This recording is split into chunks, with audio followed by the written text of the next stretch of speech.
है ना? तो ये मैं बता रहा हूँ कि ये सिर्फ़ प्रीलिम्स को फ़ोकस नहीं कर रहे हैं, यहाँ इंटीग्रेटेड आपको तैयार किया जाएगा। आप मुख्य परीक्षा के आंसर भी लिख पाओ, आप इंटरव्यू में यदि बैठते हो तो वहाँ इंटरव्यू में भी आप सामना कर पाओ ठीक से।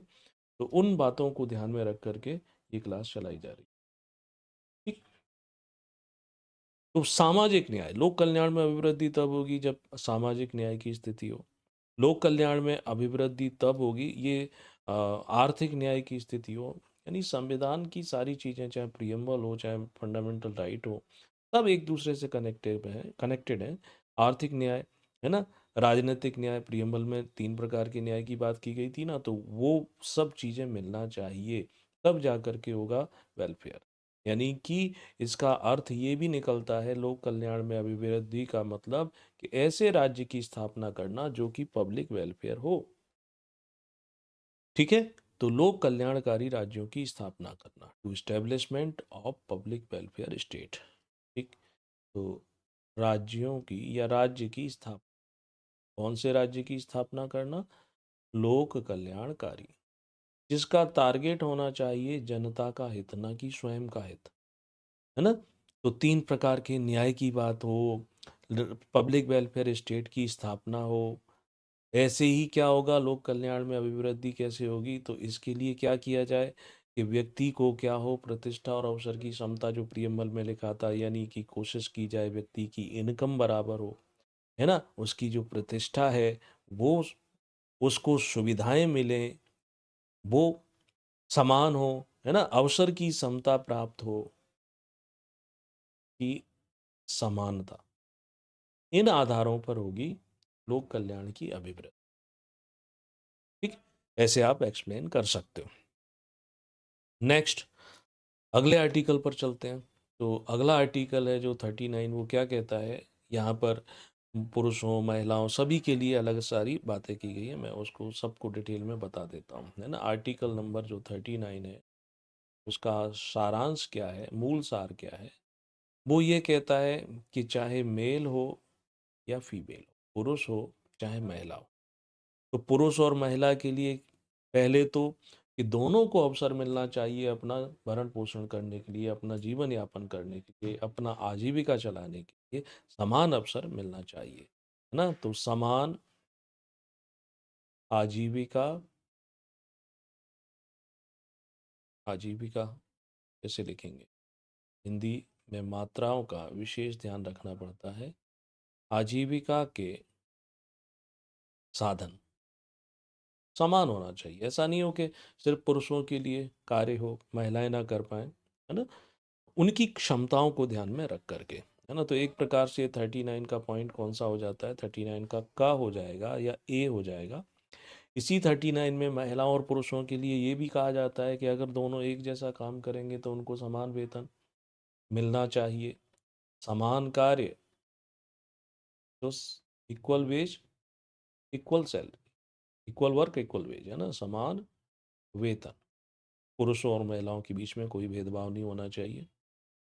इसी तरीके से चाहे महिला हो चाहे पुरुष हो, जहाँ वो कार्य करते हैं तो कार्य करने की स्थिति कैसी हो, उनके स्वास्थ्य पर विपरीत प्रभाव न डाले, है ना? तो उनके स्वास्थ्य का भी, स्वास्थ्य पर विपरीत प्रभाव न डालने वाली हो, है ना? यानी इसका मतलब क्या हो जाता है कि मानव संसाधन का दुरुपयोग रोका जाएगा। महिला और पुरुष के लिए ये सारी बातें की जा रही हैं। फिर यहाँ पर नेक्स्ट आता है 39 में ही ये बात भी लिखी हुई है। 39 का एक पॉइंट तो महिला और पुरुष से संबंधित है। दूसरी तरफ यहाँ ये बोला जाता है कि संसाधनों का कैसा वितरण होना चाहिए, जो रिसोर्सेस हैं, संसाधनों का वितरण, डिस्ट्रीब्यूशन। तो लोक कल्याणकारी राज्य की स्थापना तब होगी जब रिसोर्सेस पर सबका समान अधिकार हो, यानी ओनरशिप और उसका जो दोहन है, उसका एक्सप्लॉयटेशन करने का अधिकार सबको मिलना चाहिए, यानी जनता के हित में। तो संसाधनों का ओनरशिप, स्वामित्व और नियंत्रण, दोनों बातें कैसी होना चाहिए? जनहितैषी होना चाहिए। सरकार किसी व्यक्ति विशेष के हित में कानून नहीं बनाएगी। अगर कोई कोयले की खदान है तो वो जनता के हित में उसकी नीलामी होगी, जिससे ज़्यादा से ज़्यादा पैसा होगा, है ना? तो संसाधनों का स्वामित्व और नियंत्रण जिसमें जनहित सर्वोपरि हो, सबसे पहले पब्लिक फर्स्ट, है ना? नागरिक फर्स्ट। दूसरी तरफ इसमें ये भी होता है, संसाधनों के वितरण से संबंधित यहाँ पर ये भी निकलता है कि जो संसाधन है उनका केंद्रीयकरण रोका जाए, कि कुछ लोगों के हाथ में ही सारी चीज़ें नहीं होना चाहिए, है ना? सबको अवसर मिलना चाहिए ना। तो क्या कह सकते हैं यहाँ पर हम कि संसाधनों का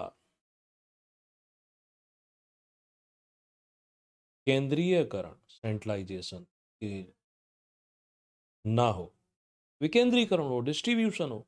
मतलब ये हमें ये बताता है कि पूंजीवाद ही नहीं होना चाहिए। हम तो मिक्स्ड इकोनॉमी वाले देश हैं, ज़रूरत पड़ेगी तो निजी लोगों की सहायता लेंगे, है ना? एक तरीके से ये क्या बोलता है, ये समाजवाद की भी बात करता है। तो 39 का जो सी पॉइंट है वो यहाँ पर आ जाता है। तो एक तरफ महिला और पुरुष हमें देखने को मिले 39 में, दूसरी तरफ रिसोर्सेज के एलोकेशन को लेकर के भी गाइडलाइन दी गई है। और 39 में ही जो बच्चे होते हैं, चाइल्ड जो रहते हैं, उनके लिए भी प्रोविज़न देखने को मिलता है। बचपन उनका खुशहाल व्यतीत हो, यानी उनकी जो कोमल अवस्था है, जिसे हम सुकुमार अवस्था कहते हैं, तो उसका दुरुपयोग ना हो, ठीक? और उनको भी कैसा वातावरण मिलना चाहिए, बच्चों को भी गरिमापूर्ण वातावरण मिलना चाहिए, जिससे उनका अच्छा सोशलाइज़ेशन हो सके, बड़े होकर के वो देश के विकास में भागीदारी दे सकें, है ना? ये बातें भी इसके अंतर्गत आती हैं, ठीक? इसी में ये भी कहा जाता है कि क्या किया जाएगा, निःशुल्क निःशुल्क यानी निःशुल्क विधिक सहायता, कानूनी सहायता उपलब्ध कराई जाएगी।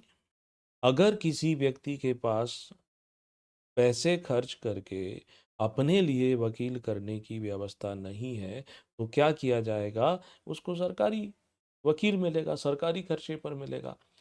वहाँ एक कंडीशन है कि आप ये चाहो कि मैं तो केजरीवाल की तरह महँगा वकील कर लूँगा, मनु सिंघवी जैसा, तो वो नहीं होगा। सरकार की ओर से अपॉइंटेड व्यक्ति ये काम किया जाएगा। तो ये सब बातें इसमें कौन से आर्टिकल में की गई हैं, 39 के तहत आ जाती हैं मोटे तौर पर।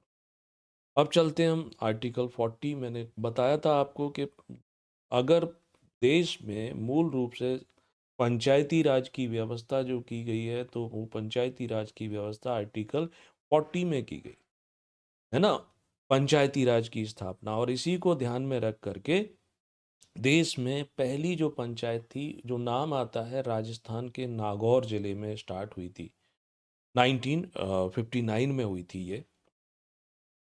1959 में ये हुई, ये असफल हो गई थी। 5 साल पूरे होने पर कई राज्यों ने अपने यहाँ चुनाव नहीं कराए। जो पंचायतें थी, पंचायतों के क्या अधिकार हैं, उनके सोर्सेज क्या होंगे, वो नहीं मिलता था, क्योंकि डीपीएसपी अपने आप में बाध्यकारी नहीं है, न्यायालय के द्वारा प्रवर्तनीय नहीं है। इसीलिए फिर 73वां संविधान संशोधन करके इनको बाध्यकारी बनाया गया। पंचायतों के लिए एक नया पार्ट जो है, भाग 9 जोड़ा गया है। पंचायतों के द्वारा किए जाने वाले जो कार्य हैं, वो भी उसमें जोड़े गए। ठीक, वो हम अलग से पढ़ेंगे। अगला आता है आर्टिकल नंबर 41। 41 में क्या लिखा है? 41 में लिखा है राइट टू वर्क, काम पाने का अधिकार है, व्यक्ति को कार्य प्राप्त करने का अधिकार, है ना? तो काम पाने का अधिकार है। इसके तहत फिर क्या बनाया गया, एक मनरेगा जैसी स्कीम आती है। मनरेगा, Mahatma Gandhi national rural employment scheme थी ये। पहले इसका नाम नरेगा हुआ करता था, नेशनल रूरल एम्प्लॉयमेंट स्कीम। आगे चल कर के फिर इसमें इसको विधिक दर्जा दे दिया गया, संविधान संसद के द्वारा इसको विधिक दर्जा दे दिया गया, और नाम बदल करके महात्मा गांधी शब्द जोड़ दिया गया। स्कीम को अब एक्ट बना दिया।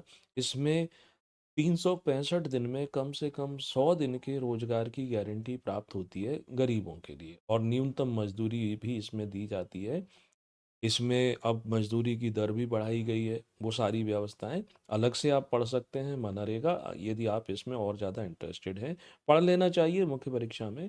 ऐसे ही यहाँ पर आर्टिकल 41 में शिक्षा प्राप्त करने का अधिकार भी है, शिक्षा पाने का अधिकार। तो शिक्षा पाने का अधिकार राज्य के द्वारा बाद में, जैसे मनरेगा भी बाद में आया, संविधान तो 50 में लागू हो गया था। अभी 26 जनवरी 19 आ रही है, तो 26 जनवरी को हम रिपब्लिक डे मनाते हैं। ठीक है? तो शिक्षा पाने के अधिकार को ध्यान में रखते ही फिर आरटीई, राइट टू एजुकेशन, बनाया गया। जो वृद्ध लोग रहते हैं, जो निरक्षर हैं, तो उनके लिए प्रौढ़ शिक्षा केंद्र भी चलाए जाते हैं। इसके साथ इसमें ये भी लिखा है कि public assistance in certain cases, यानी कुछ स्थितियों में सहायता पाने का। कुछ स्थितियां क्या होती हैं, जैसे मान के चलो बेकारी है, कोई कोई काम नहीं मिल रहा है, उस स्थिति में। वृद्धावस्था है ना, वृद्धावस्था में कोई नहीं है देख रेख करने वाला, या कोई ऐसी बीमारी है जिसका इलाज महंगा है या मुश्किल है। ठीक है, निशक्तता है।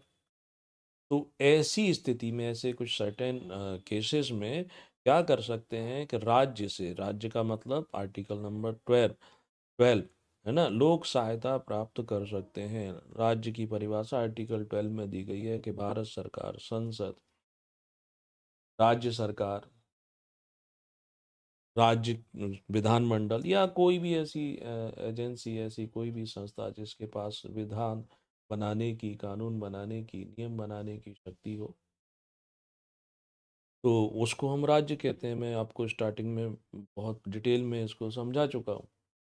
ठीक, तो ऐसी स्थिति में सहायता पाने का अधिकार, आर्टिकल नंबर 41। ये आर्टिकल नंबर 42 क्या कहता है, तो 42 भी देख लेते हैं। तो 42 में बोला गया है कि provision for just and human conditions of work and maternity leave, यानी ये समझ लो कि दो तीन बातें इसमें बताई गई हैं। पहली बात ये आ जाती है कि कार्य करने की कैसी दशाएं होना चाहिए, न्याय संगत दशाएं होना, इनह्यूमन नहीं होना चाहिए। न्याय संगत दशा से मतलब कि व्यक्ति काम करे, पता चला उसके फेफड़े खराब हो गए, तो ऐसी स्थिति नहीं होना, है ना। वैसे ही मानवोचित दशाएं, यानी मनुष्य के काम करने के लिए उचित होना चाहिए, मानवोचित दशाएं होना चाहिए। तो चाहे वो मनरेगा के तहत काम करने वाले मजदूर क्यों ना हो, तो अगर उसमें ऐसी महिलाओं को काम पर दिया गया है ना, ये सब चीज़ें किसके अंतर्गत आती हैं, 42 के अंतर्गत आती हैं। जैसे जैसे संसाधन बढ़ रहे हैं, वैसे वैसे ये सब चीज़ें जो है मिलती जा रही। ठीक, इसी में NRHM, national rural health mission जैसी स्कीम, है ना, आशा जो कार्यकर्ता होते हैं वो लगाए गए हैं। ठीक, तो ये आर्टिकल नंबर किसके पार्ट हो जाते हैं, 42 का पार्ट हो जाता है। अब चलते हैं हम आर्टिकल नंबर 43। 43 में यहाँ लिविंग वेज, इन सब की बात की गई है। तो यहाँ पर बात की गई है कि व्यक्ति को जो मजदूरी दी जाएगी, तो वो मजदूरी कितनी होना चाहिए, तो मजदूरी इतनी होना चाहिए कि उसका जीवन गुजर जाए, यानी मिनिमम इतनी हो, है ना।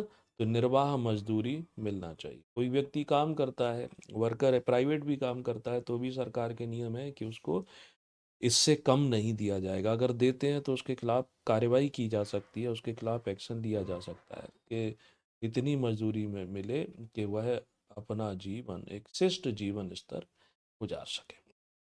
प्लस उसको अवकाश भी दिया जाएगा, है ना। अवकाश एक दिन, इसीलिए बाजार भी बंद रखे जाते हैं क्योंकि उनमें काम करने वाले मजदूरों को अवसर मिल सके। वो सारी की सारी जो बातें हैं वो इसके अंतर्गत आ जाती हैं।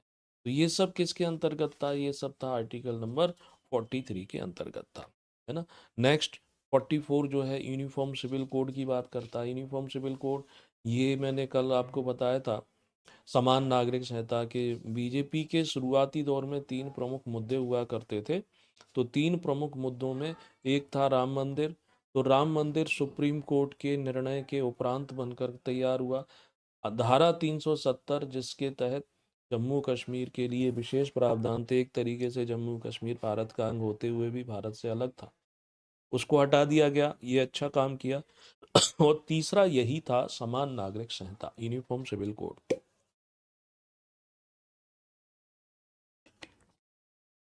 यूनिफॉर्म सिविल कोड, तो यूनिफॉर्म सिविल कोड क्या कहता है कि जो भारत का नागरिक है उनके लिए एक जैसे कानून होना चाहिए, सभी प्रकार के कानून। अब क्रिमिनल और सिविल केसेस तो फिर भी एक जैसे बने हुए हैं, अभी तो भारतीय न्याय संहिता आ गई है। मगर समान नागरिक संहिता, जो पर्सनल लॉज होते हैं, जैसे हिंदू व्यक्ति एक जीवित पत्नी के रहते हुए दूसरे विवाह नहीं कर सकता है, मुस्लिम 4 निकाह कर सकते हैं, तो ये कानूनों में वेरिएशन है। कहीं पर एबॉर्शन विधिक रूप से अलाउ है, कहीं पर अलाउ नहीं है, ऐसी जो विसंगतियाँ हैं तो उनके लिए तो 44 को कौन एग्जीक्यूट कर सकता है? न्यायालय नहीं कर सकता, क्योंकि डीपीएस बीच में आता है। न्यायालय कई बार बोल चुका है, मगर वो है प्रवर्तन नहीं करा सकता है। इसको प्रवर्तन कराने का अधिकार विधायिका को है। विधान बनाने वाली संस्था है वो कर सकती है। कार्यपालिका जो होती है उसको अधिकार मिला हुआ है कि वो कर सकती है। न्यायपालिका इसको आदेश नहीं दे सकती है कि ये आप लागू करो। नेक्स्ट, अगला आता है आर्टिकल नंबर 45 ना। 45 में क्या लिखा है? Provision for early childhood care and education to children below the age of 6 year. ये लास्ट वाला जो था ना, ये 86 कॉन्स्टिट्यूशनल अमेंडमेंट के द्वारा जोड़ा गया। यानी यहाँ पर बच्चों के जो बचपन खुशहाल व्यतीत हो उसकी देख रेख की जाए, ऐसी व्यवस्थाएं की जाएंगी। 6 वर्ष से कम आयु के जो बच्चे हैं उनके लिए शिक्षा की व्यवस्था करना, वो सब बातें आ जाती हैं। प्ले ग्रुप की जिसकी हम बात करते हैं, है ना। और 6 to 14 वाला जो है वो 21A हो जाता है ना, राइट टू एजुकेशन के तहत फंडामेंटल राइट आ जाता है। ऐसे ही प्रमुख फंडामेंटल राइट आता है 47। 47 से संबंधित बहुत से प्रश्न आते रहते हैं। इसमें ये कहा जाता है कि राज्य जो है अपने नागरिकों के लिए पोषण आहार की व्यवस्था करे, उनका न्यूट्रिशन लेवल जो है वो अच्छा रहे, है ना। उनके जीवन स्तर में सुधार की व्यवस्था करेगा। The standard of living to improve public health, public लोक स्वास्थ्य अच्छा रहे, इसकी व्यवस्था करेगा। और ये सब चीज़ें कैसे अच्छी रहेंगी? जब नशे पर, ड्रग्स पर, लिकर पर, इन पर रोक लगाई जाए। मगर यहीं पर हमें देखने को मिलता है, जब हम लिकर की बात करते हैं, मदिरा जिसे कहते हैं, शराब की बात करते हैं, सरकार के द्वारा लिकर शॉप खोली जाती हैं, लगातार खोली जाती हैं, नई नई जगहों पर खोली जाती हैं। आज यदि आप मध्य प्रदेश के एस्पिरेंट्स हैं एमपीपीएससी के, तो आज के न्यूज़पेपर में आपने पढ़ा होगा कि कैबिनेट ने डिसीजन लिया है कि जो धार्मिक नगर हैं वहाँ पर शराब की दुकानें नहीं खोली जाएंगी, और जो खुली हैं उनको बंद भी करेंगे। जैसे उज्जैन हो गया, दतिया हो गया, मैहर हो गया, चित्रकूट हो गया। तो ये क्यों किया जा रहा है कि ये धार्मिक स्थल हैं, वहाँ पर शराब की बिक्री को रोका जा रहा है। उसमें ये भी लिखा था इससे शासन को नुकसान होगा राजस्व का। लिकर की दुकानें खोलने के पीछे मुख्य कारण यही है कि इससे शासन को राजस्व मिलता है, रेवेन्यू मिलता है। रेवेन्यू यानी उसकी इनकम बढ़ती है। मगर इनडायरेक्ट जनता पर विपरीत प्रभाव पड़ता है। शराब पी करके अधिकांश क्राइम होते हैं। शराब की वजह से व्यक्ति का स्वास्थ्य भी खराब होता है, फिर स्वास्थ्य के लिए इलाज कराओ, सारी व्यवस्थाएं करनी। दिल्ली में जो केजरीवाल जी हैं, वो भी एक शराब नीति लेकर आए थे कोरोना के समय में। अभी दिल्ली में विधानसभा चुनाव चल रहे हैं। उस पॉलिसी के तहत तो उन्होंने इतना घपला किया था कि वो जेल में भी रहे, अभी बेल पर बाहर हैं, केस चल रहा है। एक खरीदो एक के साथ एक फ्री में मिल जाएगी, ये सब बातें थी। तो राज्य सरकारें बड़ा इसको रेवेन्यू का एक आसान जरिया मानती है, ठीक है। और फिर उससे क्या करती हैं राज्य सरकारें? वोट के लालच में आकर मुफ्त की योजनाएं चलाती हैं, चाहे मध्य प्रदेश सरकार के द्वारा चलाई गई लाडली लक्ष्मी बहना योजना हो, या इसी की कॉपी करते हुए अन्य राज्य चला रहे हैं। फ्री की बिजली, फ्री का पानी, ये सब दे रहे हैं। पैसा कहाँ से आएगा? फ्री में कुछ थोड़ी होता है। जो टैक्स भरते हैं उनकी जेब से आएगा, या इनडायरेक्टली आपकी दूसरी जेब से निकाला जाएगा। तो ये आसान होता है टारगेट करना, इसलिए तो इसमें ही ये कहा गया है कि मादक पदार्थों पर, नशे पर, ड्रग्स पर रोक लगाने की जिम्मेदारी भी राज्य की है, उसको करना चाहिए, है ना। आर्टिकल नंबर 48 में कहा गया है organisation of agriculture agriculture and animal husbandry. यानी यहाँ पर जो कृषि है, पशुपालन है, तो कृषि और पशुपालन आधुनिक तरीके से अपनाया जाए, उसकी व्यवस्था की जाए। जैसे कृषि किसानों के लिए कृषक रिसर्च सेंटर खोले जाएं, है ना, वो सब बातें की जाएंगी। 48A में बोला गया है protection of improvement of environment and safe guard of forest and wild life, यानी कि पर्यावरण को संरक्षण प्रदान करने के लिए उपाय किए जाएंगे। ऐसे ही जो वन है और वन में रहने वाले जो वन्य जीव हैं उनके प्रोटेक्शन के लिए भी काम किए जाएंगे। इसीलिए जंगलों में वृक्ष काटने पर रोक लगी हुई है, जंगली जीवों के शिकार पर रोक लगी हुई है, इसको क्राइम बनाया गया है। 49 जो है उसमें कहा जाता है protection of monuments and places and object of national importance, राष्ट्रीय महत्व के स्मारक हैं, या राष्ट्रीय महत्व के जो स्थल हैं उनसे संबंधित जो वस्तुएं हैं, तो उनका संरक्षण किया जाएगा। इसीलिए आर्कियोलॉजिकल सर्वे ऑफ इंडिया, भारतीय पुरातत्व विभाग उन बिल्डिंगों का संरक्षण करता है, देखरेख करता है, उसमें प्रवेश के नियम बनाता है। वो सारी बातें इसमें की गई। आर्टिकल नंबर 50 लिखता है कि separation of judiciary from execution या एग्जीक्यूटिव बॉडी, न्यायपालिका को कार्यपालिका से अलग किया जाएगा। अंग्रेजों के समय ये सब एक ही संस्थाएं होती थी, वही व्यक्ति न्याय का काम कर रहा है, वही कार्यपालिका का कर रहा है। अब हम देखेंगे जुडिशरी अलग है और एग्जीक्यूटिव बॉडी अलग काम करती है। और 51 में क्या लिखा है कि promotion of international peace and security, अंतर्राष्ट्रीय शांति बढ़ाने के, अंतर्राष्ट्रीय सुरक्षा देने के प्रयास किए जाएंगे। इसी आधार पर हम यूनाइटेड नेशंस के मेंबर हैं। इसी आधार पर हम किसके, चाहे वो अन्य ऑर्गेनाइजेशन बनाए जाते हों, चाहे ब्रिक्स हो या सार्क हो या आईएमएफ हो, वर्ल्ड बैंक हो, तो वो उन सबके हम मेंबर हैं और अंतर्राष्ट्रीय स्तर पर उसमें पूर्ण योगदान देते हैं। ठीक, ये चीज़ है। मैंने आपको स्टार्टिंग में बताया था कि यदि ये पूछ लिया जाए कि डीपीएसपीज का जो है इसका वर्गीकरण कीजिए, क्लासिफिकेशन, तो क्लासिफिकेशन भी कर सकते हैं, मुख्य परीक्षा से संबंधित होता है ना। तो क्लासिफिकेशन में आप बता सकते हो कि जो directive principle of state policy है, इनमें से कुछ गांधीवादी सिद्धांतों पर आधारित हैं, गांधीवादी दर्शन पर आधारित हैं। सिर्फ बताना ही नहीं है, वहाँ पर आप आर्टिकल भी मेंशन कर सकते हैं। जैसे जैसे आप लिख सकते हैं आर्टिकल 40 हो गया, आर्टिकल नंबर 43 हो गया, आर्टिकल नंबर 46 हो गया, 47 हो गया, 48 हो गया। तो इनके अंतर्गत आने वाली चीज़ें, जैसे इसमें पंचायती राज था, है ना। ठीक। 43 में लघु और कुटीर उद्योग है, 46 में जो है SC ST उनकी स्थिति सुधार से संबंधित है, यहाँ नशे आदि पर प्रतिबंध से संबंधित है। ये कृषि, पशुपालन, गौ हत्या के विरोध, इनसे संबंधित है। तो ऐसे कुछ सिद्धांत जो हैं जो गांधीवादी के अंतर्गत हम पढ़ सकते हैं। दूसरी तरफ इसका वर्गीकरण करने के लिए दूसरी हेडिंग क्या कर सकते हैं कि कुछ ऐसे भी हैं जिन्हें हम समाजवादी दर्शन से प्रेरित या समाजवादी दर्शन पर आधारित मान लेते हैं। तो उसमें समाजवादी, जैसे आर्टिकल नंबर 39 के प्रोविजन, महिला और पुरुषों को आजीविका कमाने के समान अवसरों, समान वेतन मिलता है समान कार्य के लिए, ये व्यवस्था की जाए, है ना। इसके साथ साथ उनके काम करने की न्यायोचित दशाएं हों और प्रसूति अवकाश मिले, मातृत्व अवकाश मिले।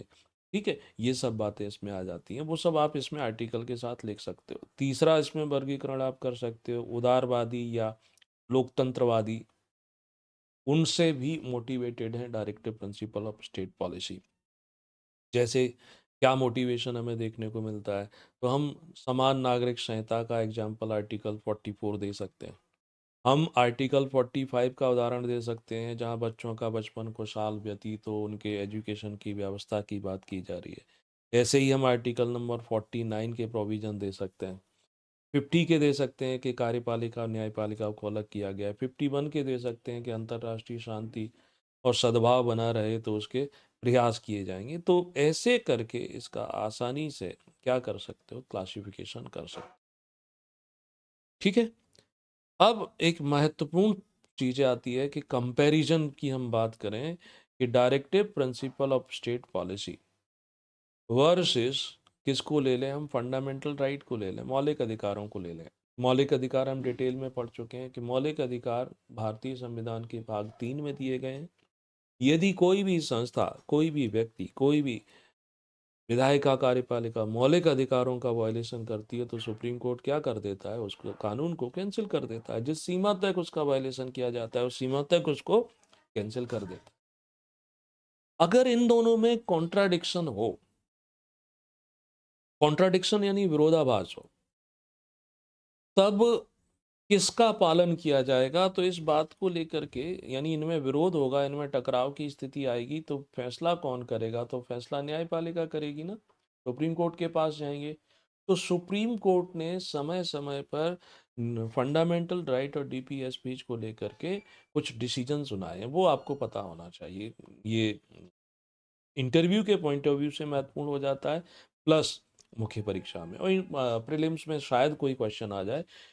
एक प्रकरण है जिसे हम मद्रास राज्य वर्सेस, है ना, वर्सेस को बनाम भी बोलते हैं, चंपांकन चंपांकन दुरई राजन, है ना।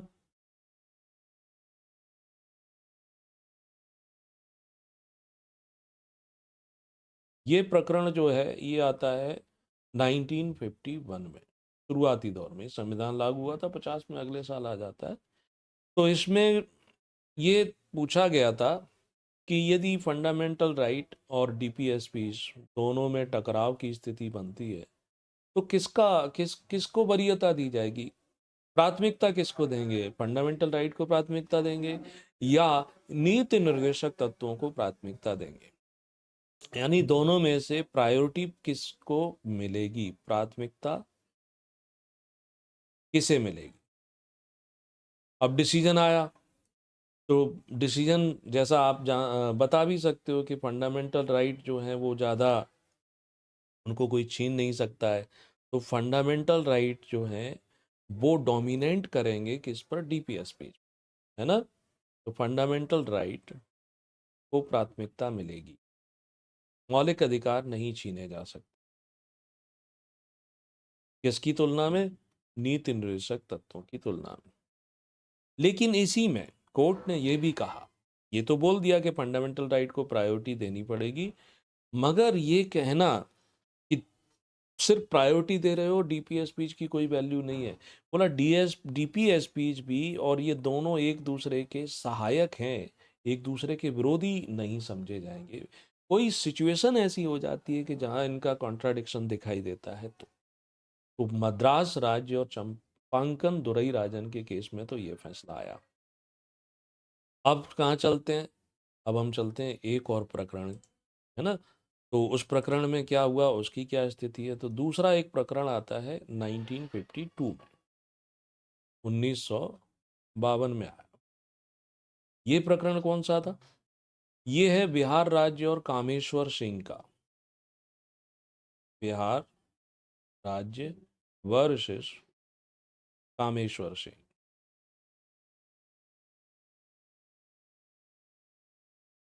इसमें क्या हुआ था चूंकि वो संपत्ति का अधिकार, आपको मालूम था, मौलिक अधिकार था, उससे उसको हटाने की कोशिश की गई थी। यानी यहाँ पर जमींदारी उन्मूलन के प्रयास किए जा रहे थे, जमींदारी प्रथा समाप्त की जा रही है ना। जमींदारी उन्मूलन क्यों किया जा रहा था, जमींदारी व्यवस्था को क्यों हटाया जा रहे हैं, क्यों नहीं चलने दे रहे हैं, क्योंकि अब हम क्या बन चुके हैं, स्वतंत्र देश हो चुके हैं, लोक कल्याणकारी बन चुके हैं, डेमोक्रेसी है, जमींदारी व्यवस्था उस पर फिट नहीं बैठती है। यानी ये लोक हित में किया जा रहा है, फॉर पब्लिक इंटरेस्ट। जमींदारी व्यवस्था का उन्मूलन लोक हित में किया जा रहा है।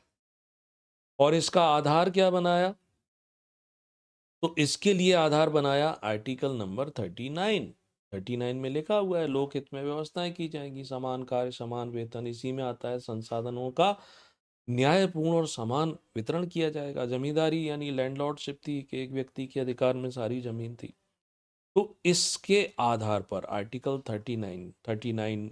39 का जो बी पॉइंट आता है वो, तो ये प्रूव हुआ इसमें कि जमींदारी जो है वो सही नहीं है। यानी यहाँ डिसीजन ये आया कि जमींदारी व्यवस्था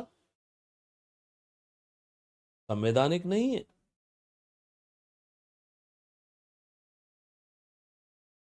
इसको तो समाप्त करना ही पड़ेगा। दूसरी तरफ फंडामेंटल राइट क्या कहता है, फंडामेंटल राइट ये कहता था कि जिसकी संपत्ति है, जिसकी जमीन है, उसको अचल संपत्ति को बनाए रखने, उसका उपभोग करने का अधिकार है। तो यहाँ ये बोला कि ये जमींदारी व्यवस्था संवैधानिक नहीं है, इसका मतलब है कि डीपीएसपीज को किसकी तुलना में, फंडामेंटल राइट की तुलना में प्राथमिकता मिली। यानी पुराने केस में मद्रास राज्य वर्सेस चंपांकन दुरई राजन में प्रेफरेंस मिला था फंडामेंटल राइट को, लेकिन यहाँ दूसरे वाले बिहार राज्य और कामेश्वर सिंह वाले केस में प्रेफरेंस डीपीएसपी को मिला कि नहीं नहीं ये तो गलत है। तो इसका मतलब ये हुआ कि लोक हित में डीपीएसपीज के का जो प्रोविजन है वो फंडामेंटल राइट को क्या कर सकते हैं, सप्रेस कर सकते हैं। ठीक, क्लियर है ना? नेक्स्ट, अगला पॉइंट, फिर एक प्रकरण आता है। ये प्रकरण कहाँ है? इसका नाम है Kerala education bill. Kerala education bill, ये है 1953।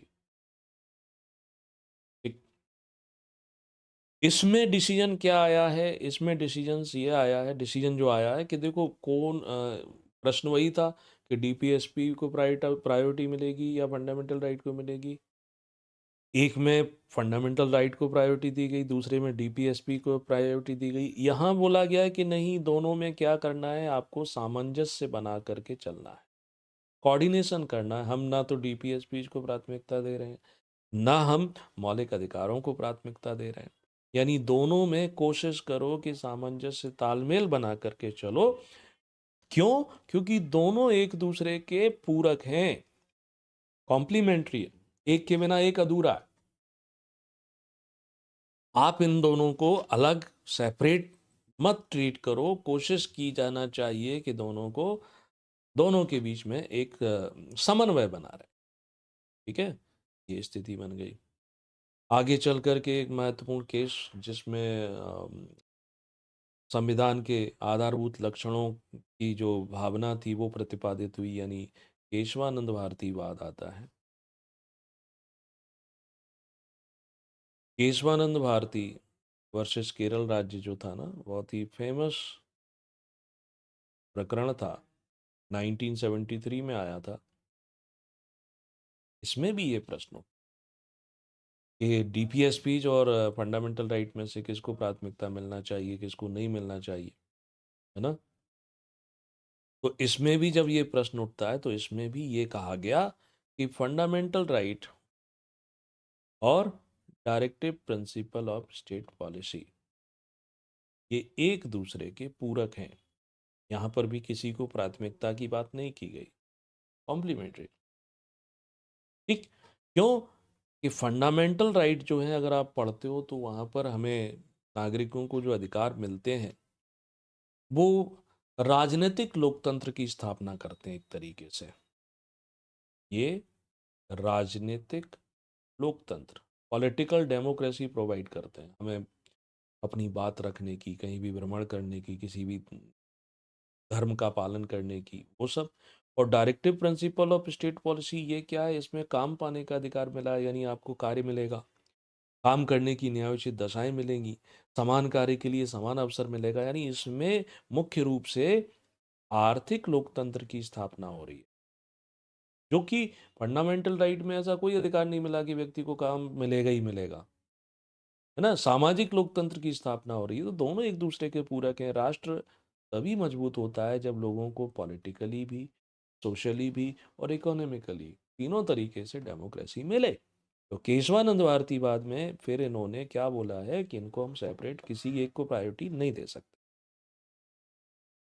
ये तो रही बात यहाँ की। अब बात करते हैं, एक और मुकदमा आता है, उसका नाम है रंजन द्विवेदी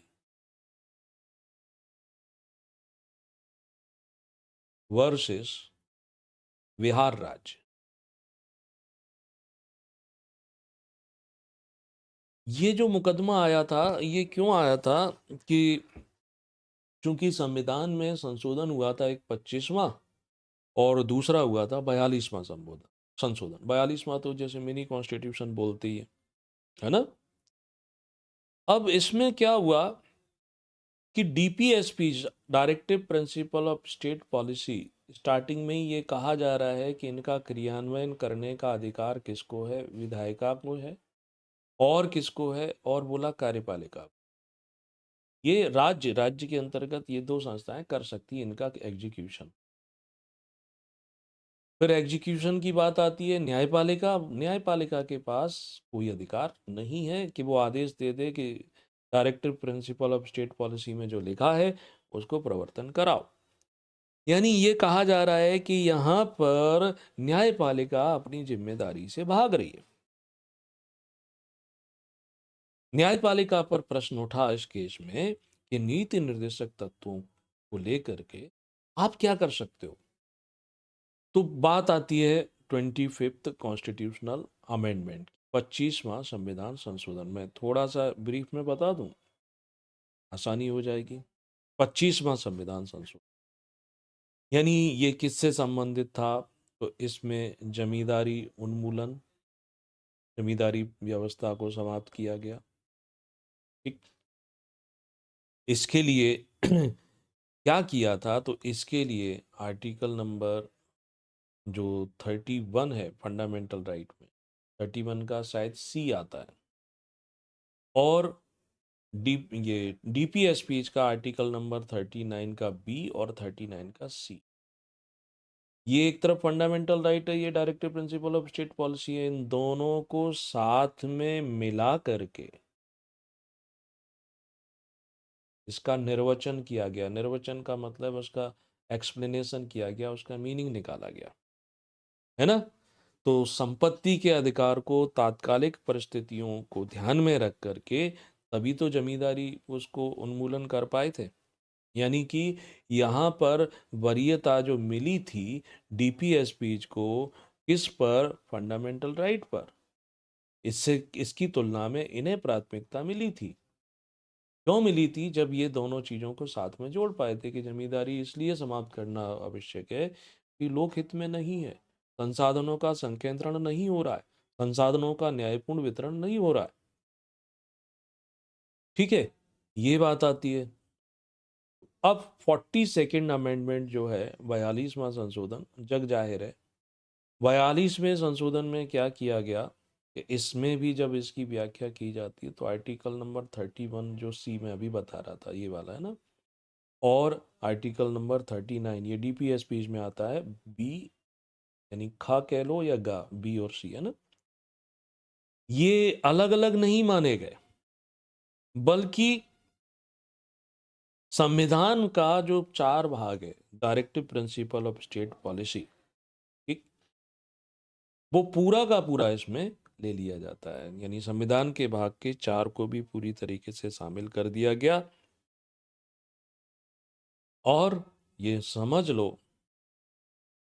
कि यहाँ पर भी डीपीएसपीज को फंडामेंटल राइट के ऊपर प्रेफरेंस मिला, ज़्यादा महत्व दिया गया, है ना। आगे चल करके नेक्स्ट एक प्रकरण आता है। वो प्रकरण कौन सा था, वो प्रकरण है मिनर्वा मिल्स वाला।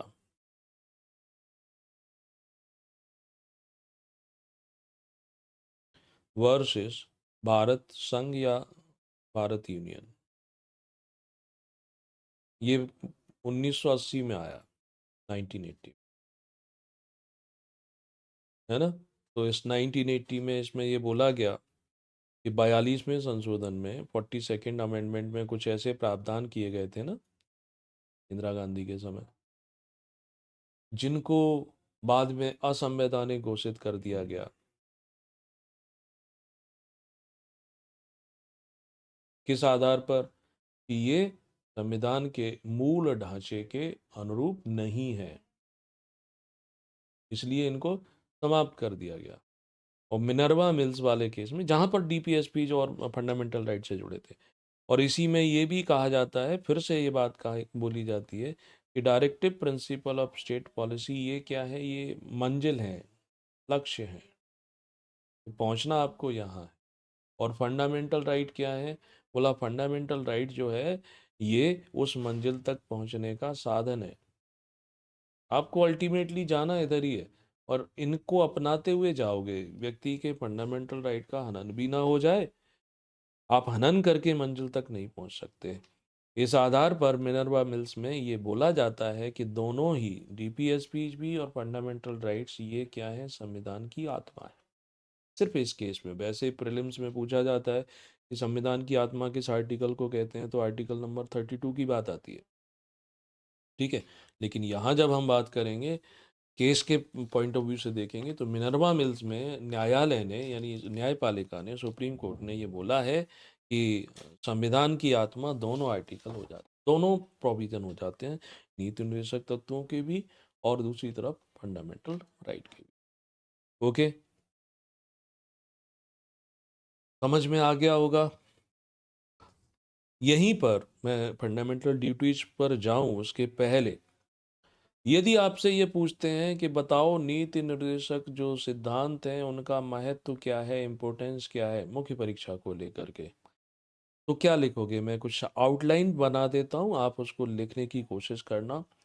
तो नीति निर्देशक तत्व न्यायालय द्वारा प्रवर्तनीय नहीं है, मगर फिर भी उनका महत्व है क्योंकि इनके पीछे लोक मत या जनमत कह लो उसकी शक्ति होती है। तो जनमत की शक्ति है, जनता चाहती है ये सब चीज़ें हमें मिले, हम डेमोक्रेसी में रहते हैं, ये तो हमारा अधिकार है, मिलना चाहिए व्यक्ति को।